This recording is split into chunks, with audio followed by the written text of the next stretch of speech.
A partir de este momento presentamos La Balanza Social. Un espacio destinado al análisis de temas de interés de nuestra comunidad. Con la conducción de la licenciada Pamela Bianchi Aguilar, la locución de Alberto Casals y la producción y dirección general de la licenciada Mirta Aguilar.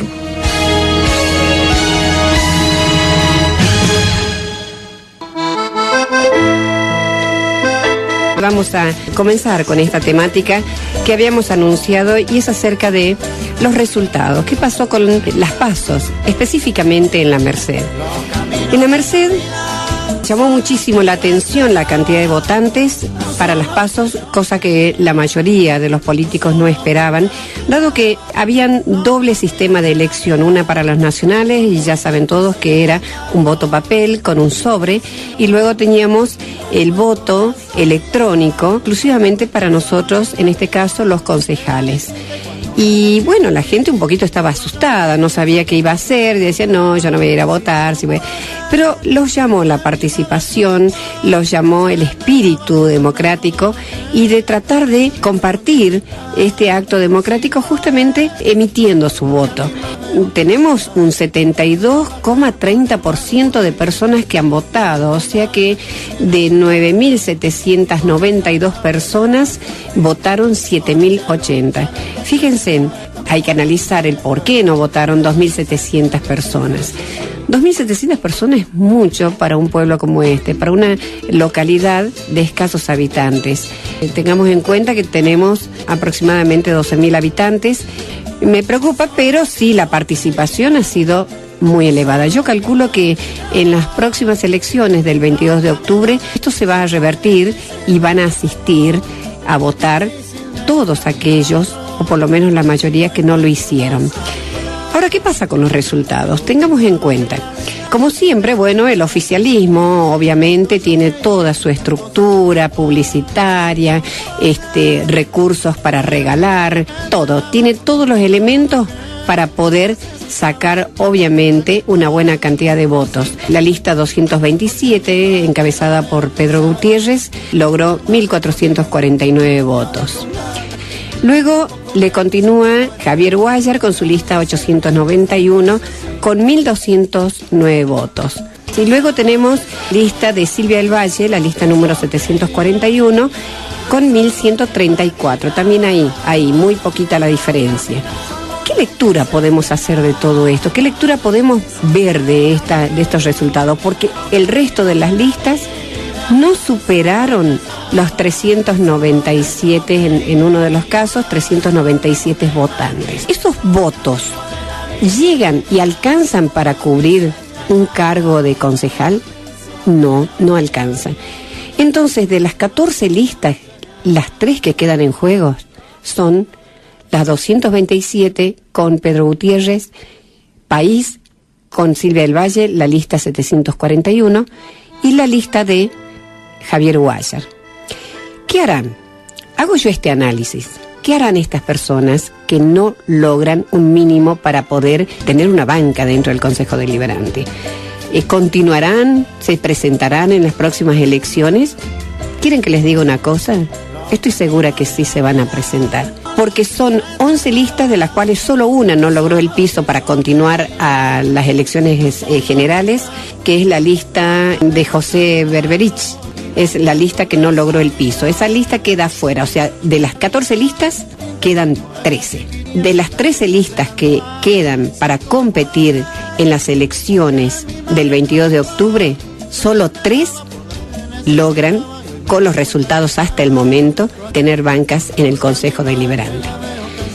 Y acá va a entrar a jugar el elector, la capacidad del elector y de decir, bueno, si yo voté por alguna de esas 11 listas que no logran tener una banca, ¿para qué voy a utilizar mi voto en esa lista? Lo voy a utilizar de estas 3 alternativas en la que más me guste, en la que más me agrade, con la que más me sienta identificada, y poder aportar para que en el Consejo sean mayoría. Ese es el análisis que nosotros tenemos que hacer.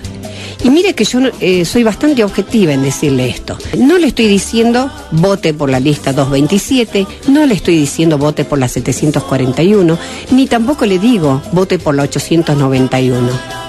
Ni tampoco le digo cuál conviene y cuál no. Eso lo va a analizar usted, de acuerdo a la capacidad que tenga de visualizar, de vislumbrar, de discernir cuál es la lista más conveniente. ¿Y cómo lo va a lograr? Ya en algunos programas estuvimos hablando acerca de la participación, de la democracia representativa, de la democracia participativa. Y esta es una forma también de hacer política. Somos todos políticos. Cuando estamos en elecciones somos todos políticos y debiéramos de serlos durante todo el año, no solamente en época de elecciones. ¿Por qué? Porque yo de esta manera voy a elegir a los candidatos que mejor se ajuste a lo que yo estoy esperando, cada uno de ustedes, lo que están esperando para el pueblo, lo que están proyectándose, lo que están realmente añorando con tantas esperanzas que se pueda llegar a concretar. Entonces, acá el llamado a la reflexión. Aquellas personas que votaron y que son mucha cantidad de votos dispersados en 11 listas que no van a lograr incorporar ni siquiera una banca de concejal en el Consejo Deliberante, ni una sola, de acuerdo a los resultados que van hasta el momento, digamos, lo que se reflejó en las PASO, tratemos que mi voto, cuando vaya a las urnas nuevamente el 22 de octubre, sea útil, que no sea un voto perdido.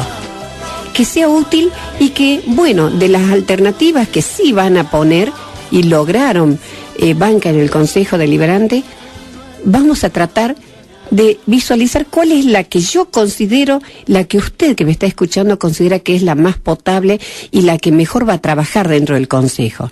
Y obviamente, a nivel de oposición de lo que es el Ejecutivo Municipal. ¿Por qué? Porque se necesita controlarlo. Y yo creo que esto ya en la actualidad la gente lo ha entendido. La gente lo ha entendido bien, entendió que necesita el Consejo Deliberante ser oposición para poder controlar correctamente. Entre las dos listas, fíjense, entre la 741 de Silvia del Valle y entre la 891 de Javier Guayar, ya hacen mayoría en el Consejo Deliberante y el oficialismo no. Entonces, ya tenemos un avance, ya tenemos un paso adelante, pero ahora tenemos que ver de estas listas cuáles son aquellas que yo voy a mi entender, voy a lograr que trabajen con buenos proyectos y en el futuro que realmente concreten las obras que se han prometido, los proyectos que se han prometido. No nos olvidemos que el Consejo Deliberante no hace obras, emite proyectos. El que tiene que ejecutar es el Ejecutivo Municipal. Bajo ningún aspecto el Consejo Deliberante hace, simplemente elabora proyectos. Y proyectos que sean factibles. Por eso muchos proyectos se mandan a comisión para hacer un análisis. No es cuestión de agarrar, presentar un proyecto en 5 minutos y que el Consejo Deliberante diga aprobamos a todo. No. En el Consejo Deliberante muchas veces se pasa a comisión la mayoría de proyectos complejos, porque hay que analizar la viabilidad, si es factible, si no es factible, porque si es por simple expresión de deseo, yo no solamente puedo decir quiero un parque infantil con pelotero gratuito todos los fines de semana en la Merced. ¿Es factible o no es factible? Quiero un colegio secundario en algún paraje. ¿Es factible o no es factible? ¿De qué depende la factibilidad? Depende de los recursos, del apoyo que se tenga del gobierno provincial, del gobierno nacional, de organismos internacionales, si es que se va a poder hacer o no. Porque aun cuando usted haga sus aportes mensuales y cuando se rescate de esos impuestos una cierta cantidad de recursos para que esté destinado a las obras, no alcanzan. Entonces hay que salir a buscar a otros lados. Hay que salir a buscar un financiamiento provincial, un financiamiento a nivel nacional. Bueno, el Consejo Deliberante tiene que analizar todo esto también. Como ciudadana, a mí me encantaría que la Merced pasado mañana se pavimenten todas las calles. A ver, ¿se puede hacer? No hay recursos. ahora llegó una partida de recursos y que está emitido desde Nación, recibido por la provincia y ya están recibidos desde el municipio, unos fondos exclusivos para pavimentación y no se pueden destinar para otra cosa, porque para eso han sido recibidos. Ese es el objetivo y ese es el fin de esos recursos.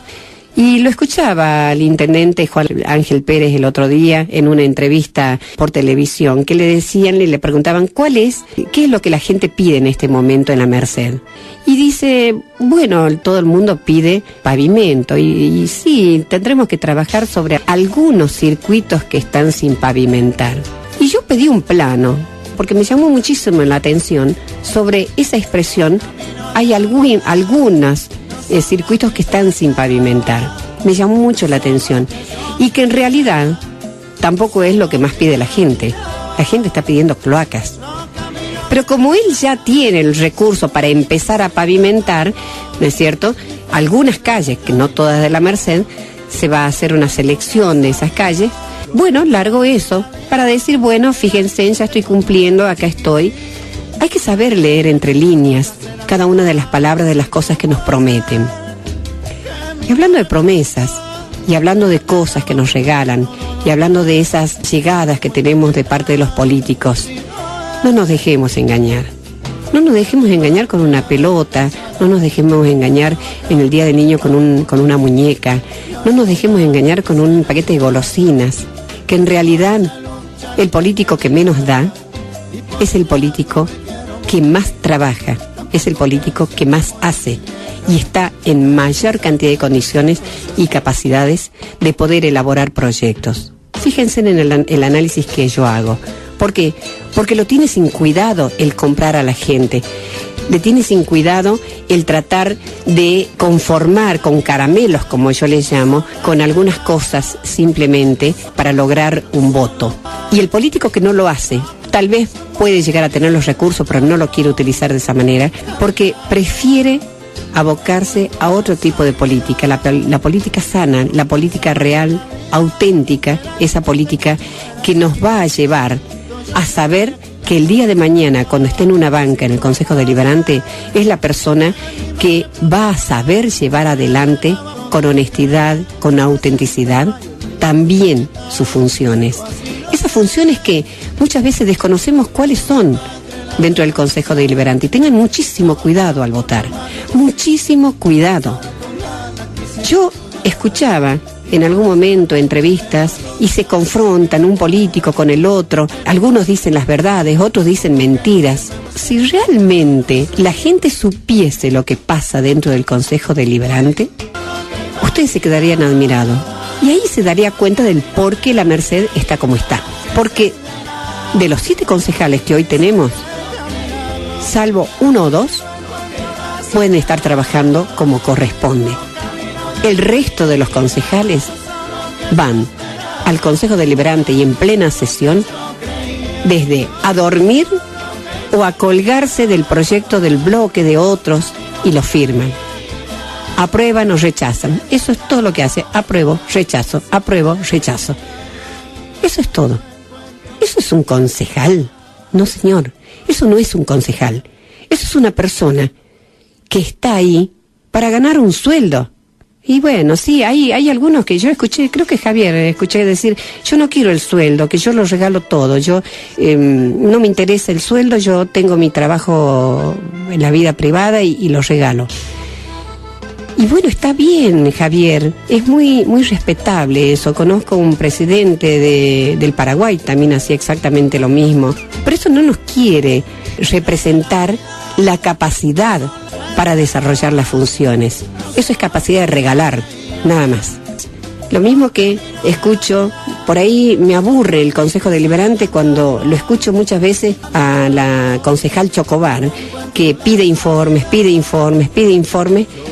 y responden dentro de la sesión, como parte del bloque oficialista, responde, por ejemplo, Fandango.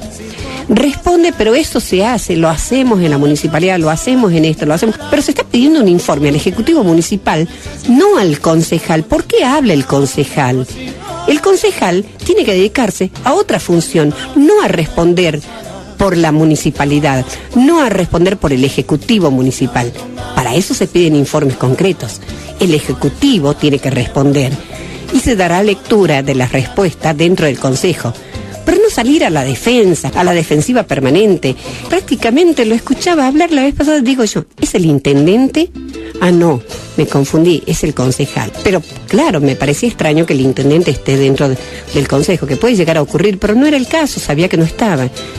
Entonces digo, Fandango está en el Consejo Deliberante hablando como si fuera parte del Ejecutivo Municipal. Él sabe que se hacen las cosas, pero no puede decir hacemos. Hay informes que se piden y los informes tienen que ser respondidos correctamente. Tenemos las chicas, por ejemplo, este grupo de personas que pide informes. ¿Qué pasó con la gestión de los terrenos, de esa resolución del año 2016 y que fue aprobada y que nunca salió, aparentemente, del Ejecutivo Municipal? Nunca se lo elevó. Bueno, esos informes no se emiten porque no hay gestión.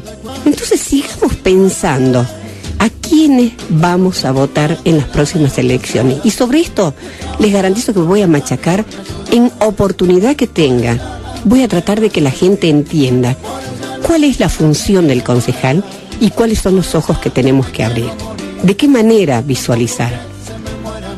Yo generalmente, y aplico este dicho, cuando la limosna es grande hasta el santo desconfía. Y usted desconfíe de toda la limosna. Y cuando es más grande, desconfíe más todavía. Porque van a necesitar cubrir con ese donar, regalar y con esa limosna grande, lograr mayor cantidad de votos. No se